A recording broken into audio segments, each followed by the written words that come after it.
Welcome to Bible in a Year with Scott Purcell. I'm so glad you're joining me. This is a daily reading of portions of the Bible, following a plan that will include the entire Bible in a year. And now, let's open the book and begin our readings. This is the reading for day 183. If your reading is aligned with the calendar year in a non-leap year, this is for July 2nd, or in a leap year for July 1st. The Old Testament reading is from 2 Kings chapter 4, beginning with verse 38, through 2 Kings chapter 6, ending in verse 23. 2 Kings 4:38. So Elisha returned to Gilgal. Now the famine was in the land, and the sons of the prophets were sitting before him.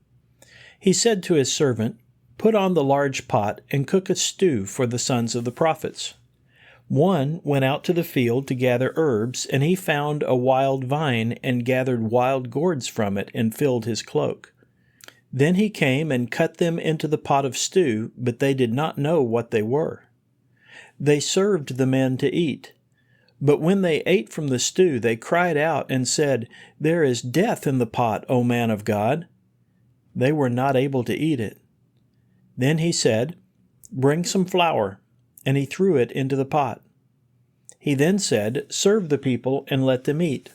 There was nothing harmful in the pot. A man came from Baal Shalishah and brought food to the man of God, first fruits and 20 loaves of barley bread, with ripe grain in his sack. He said, "Give it to the people and let them eat." Then his servant said, "How can I set this before 100 men?" He said, "Give it to the people and let them eat. For thus Yahweh says, they shall eat and have some left over." So he set it before them, and they ate and had some left over, according to the word of Yahweh. 2 Kings chapter 5. Now Naaman was the commander of the army of the king of Aram. He was a great man before his master and highly regarded, for by him Yahweh had given victory to Aram. Now the man was a mighty warrior, but he was afflicted with a skin disease. When the Arameans went on a raid, they brought back a young girl from the land of Israel, and she came into the service of the wife of Naaman. She said to her mistress, "If only my lord would come before the prophet who is in Samaria, then he would cure his skin disease."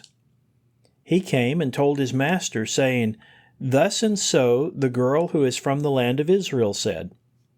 So the king of Aram said, "Go, I will send a letter to the king of Israel." He went and took with him 10 talents of silver, 6,000 shekels of gold, and 10 sets of clothing. So he brought the letter to the king of Israel, saying, "Now when this letter comes to you, I have just sent Naaman my servant to you, that you may cure him from his skin disease." It happened that when the king of Israel read the letter, he tore his clothes and said, "Am I God to cause death or to give life? This man is sending a man to me to cure his disease. Indeed, but know and see that he seeks an opportunity against me." It happened that as soon as Elisha, the man of God, heard that the king of Israel had torn his clothes, he sent to the king, saying, "Why did you tear your clothes? Please, may he come to me, that he might know that there is a prophet in Israel." Then Naaman came with his horses and his chariots, and he stopped at the doorway of the house of Elisha. Elisha sent a messenger to him, saying, "Go, you must wash 7 times in the Jordan. Then your flesh shall return to you, and you shall be clean." But Naaman became angry, and he went and said, "Look, I said to myself, surely he will come out, stand, call upon the name of Yahweh his God, and wave his hands over the spot. Then he would take away the skin disease. Are not the Abana and the Pharpar, the rivers of Damascus, better than all the waters of Israel? Could I not wash in them that I may be clean?" Then he turned and left in anger. But his servants came near and spoke to him and said, My father, if the prophet had spoken a difficult thing to you to do, would you not have done it? Why not even when he says to you, Wash, and you shall be clean?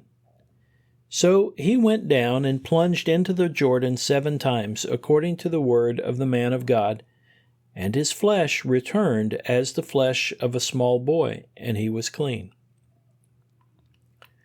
When he returned to the man of God, he and all of his army, he came and stood before him and said, Please now, I know that there is no God in all the world except in Israel.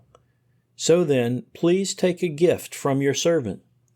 And he said, As Yahweh lives, before whom I stand, I surely will not take it. Still he urged him to take it, but he refused. Then Naaman said, If not, then please let a load of soil on a pair of mules be given to your servants, for your servant will never again bring a burnt offering and sacrifice to other gods, but only to Yahweh.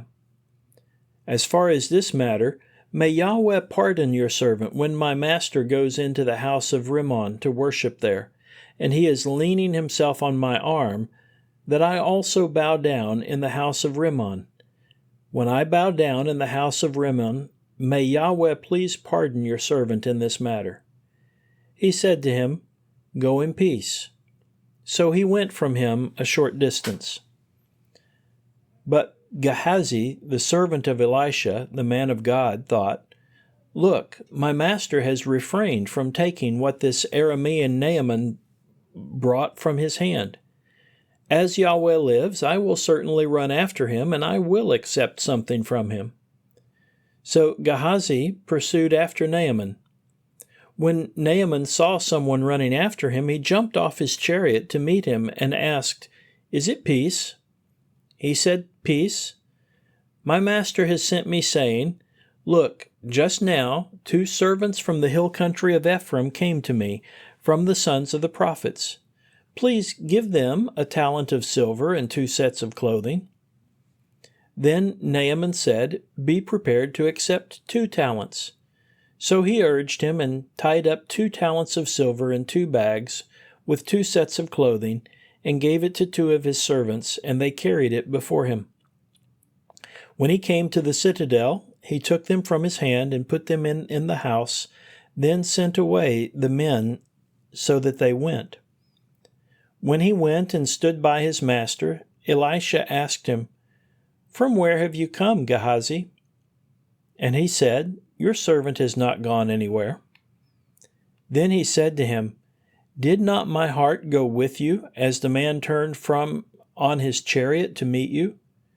Is it time to take silver, clothes, olive orchards, vineyards, sheep, oxen, male slaves, and female slaves? The skin disease of Naaman shall cling to you and to your offspring forever. Then he went out from before him, having a skin disease like the snow.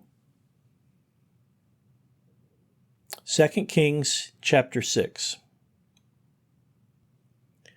Then the sons of the prophets said to Elisha, Please look, the place where we are living before you is too cramped for us. Let us please go to the Jordan and each bring from there 1 log, that we might make a place there for us to live. Then he said, Do so. Then a certain one said, Please be prepared and go with your servants. And he said, I will go. He went with them, and they went to the Jordan, and they cut down the trees. It happened as the one was felling the log that the iron axe fell into the water.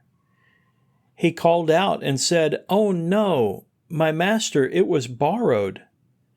Then the man of God said, Where did it fall? So he showed him the place, and then he cut off a stick and threw it there, and made the iron axe float. Then he said, Pick it up for yourself. So he stretched out his hand and took it. The king of Aram was fighting with Israel. So he consulted with his officers, saying, My camp is at such and such a place. Then the man of God sent to the king of Israel, saying, take care while crossing over to this place, because the Arameans are descending there." So the king of Israel sent to the place which the man of God said to him, and warned him. So he was on guard there continually. Then the heart of the king of Aram was stormy because of this matter. So he called his servants and said to them, "Can you not tell me who among us sides with the king of Israel?" Then one of his servants said, "No, my lord the king, but Elisha the prophet, who is in Israel, tells the king of Israel things that you speak in your own bedchamber." Then he said, "Go and see where he is, so that I can send and capture him." Then he was told to him, "Look, he is in Dothan." So he sent horses, chariots, and an oppressing army there. They arrived at night and surrounded the town. The attendant of the man of God arose early and went out. And look, the army was surrounding the city with horses and chariots. His servant said to him, "Oh no, my master, what shall we do?" And he said, "Don't be afraid, for more are with us than are with them." Then Elisha prayed and said, "O Yahweh, please open his eyes that he may see." And Yahweh opened the eyes of the servant, and he saw. And look, the mountain was full of horses and chariots of fire all around Elisha. They came down to him, and Elisha prayed to Yahweh and said, "Please strike this people with blindness." So he struck them with blindness as Elisha had spoken. Then Elisha said to them, "This is not the way, and this is not the city. Come after me, and I will bring you to the man whom you seek." Then he brought them to Samaria. It happened at the moment they came to Samaria, Elisha said, "O Yahweh, open the eyes of these that they may see." So Yahweh opened their eyes, and they saw, and look, the middle of Samaria. Then the king of Israel said to Elisha when he saw them, "Shall I kill them? Shall I kill, my father?" And he said, "You shall not kill. Would you kill those whom you took captive with the sword or with the bow? Put food and water before them that they may eat and drink, and then go to their master." So he made a great feast for them, and they ate and drank. Then he sent them, and they went to their master, and the bands of the Arameans did not come again into the land of Israel. The New Testament reading is from Acts chapter 21, beginning with verse 27, through Acts 22, ending at verse 21. Acts 21:27. But when the 7 days were about to be completed, the Jews from Asia who had seen him in the temple courts stirred up the whole crowd and laid hands on him, shouting, "Israelite men, help! This is the man who is teaching everyone everywhere against the people and the law in this place. And furthermore, he also brought Greeks into the temple and has defiled this holy place." For they had previously seen Trophimus the Ephesian in the city with him, whom they thought that Paul had brought into the temple. And the whole city was stirred up, and the people came running together, and they seized Paul and dragged him outside of the temple courts, and immediately the doors were shut. And as they were seeking to kill him, a report came to the military tribune of the cohort that all Jerusalem was in confusion. He immediately took along soldiers and centurions and ran down to them. And when they saw the military tribune and the soldiers, they stopped beating Paul. Then the military tribune came up and arrested him and ordered him to be bound with 2 chains, and inquired who he was and what it was that he had done. But some in the crowd were shouting one thing, and others another, and because he was not able to find out the truth on account of the commotion, he gave orders to bring him into the barracks. And when he came to the steps, it happened that he had to be carried by the soldiers on account of the violence of the crowd, for the crowd of people was following them, shouting, "Away with him!" And as he was about to be brought into the barracks, Paul said to the military tribune, "Is it permitted for me to say something to you?" And he said, "Do you know Greek? Then you are not the Egyptian who before these days raised a revolt and led out into the wilderness the 4,000 men of the assassins." But Paul said, "I am a Jewish man from Tarsus in Cilicia, a citizen of no unimportant city. Now I ask you, allow me to speak to the people." So when he permitted him, Paul, standing there on the steps, motioned with his hand to the people.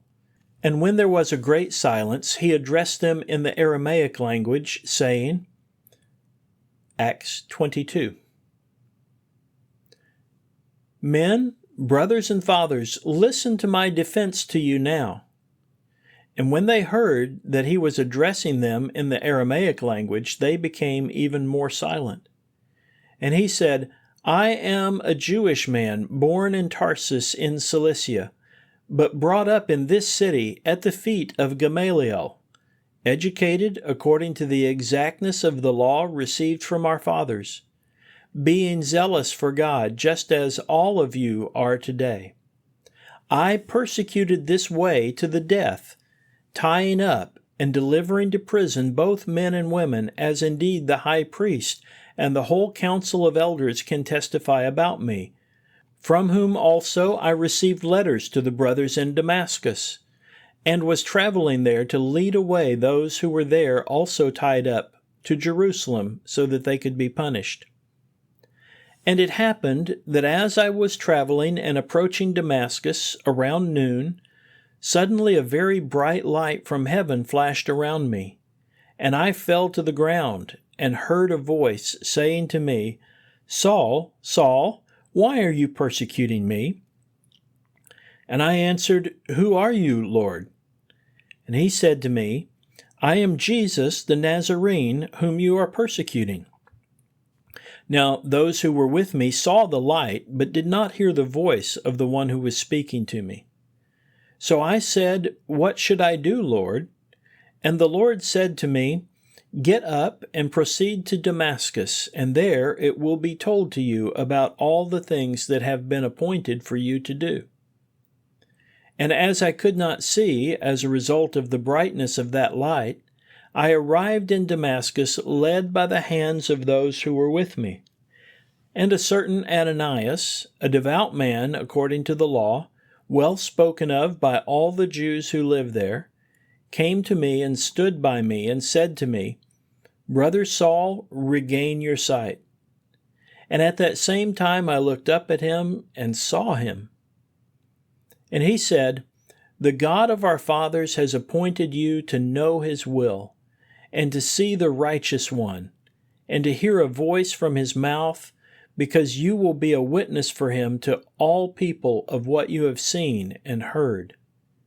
And now, why are you delaying? Get up, be baptized, and wash away your sins, calling on his name.' And it happened that when I returned to Jerusalem, and I was praying in the temple courts, I was in a trance, and saw him saying to me, 'Hurry and depart quickly from Jerusalem, because they will not accept your testimony about me.' And I said, 'Lord, they themselves know that from synagogue to synagogue I was imprisoning and beating those who believed in you. And when the blood of your witness Stephen was being shed, I myself also was standing near and was approving and was guarding the cloaks of those who were killing him.' And he said to me, 'Go, because I will send you far away to the Gentiles.'"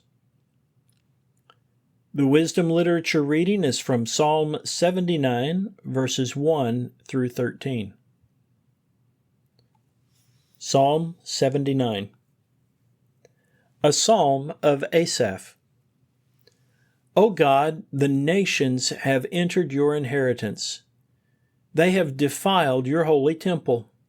They have reduced Jerusalem to ruins. They have given the bodies of your servants as food for the birds of the heavens, the flesh of your faithful to the beasts of the earth. They have poured out their blood like water all around Jerusalem, and there was none to bury them. We have become a taunt to our neighbors, a derision and a scorn to those around us.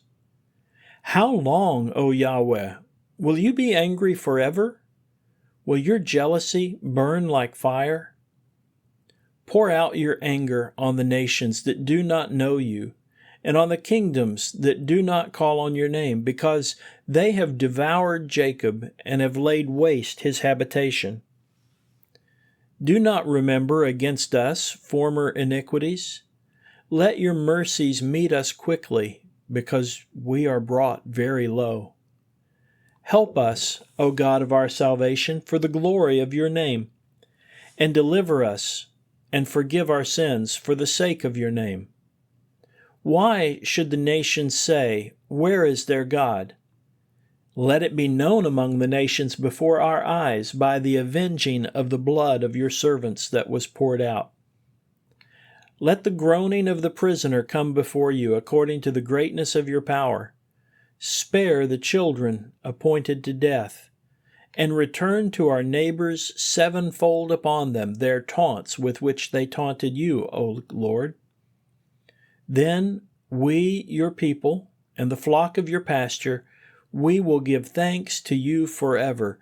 Generation after generation we will tell of your praise. This concludes the reading for day 183. Thank you for listening. These daily readings are made possible by your generous support of the global outreach ministry of Scott Purcell. To partner with us and enable this work and others like it, please visit huttobible.com/give and select Go Pastor Support from the fund list. You can also sign up for ministry updates at scott-purcell.epistle.org/subscribe. Both of those links can be found in the podcast description. Thank you for helping us share God's Word.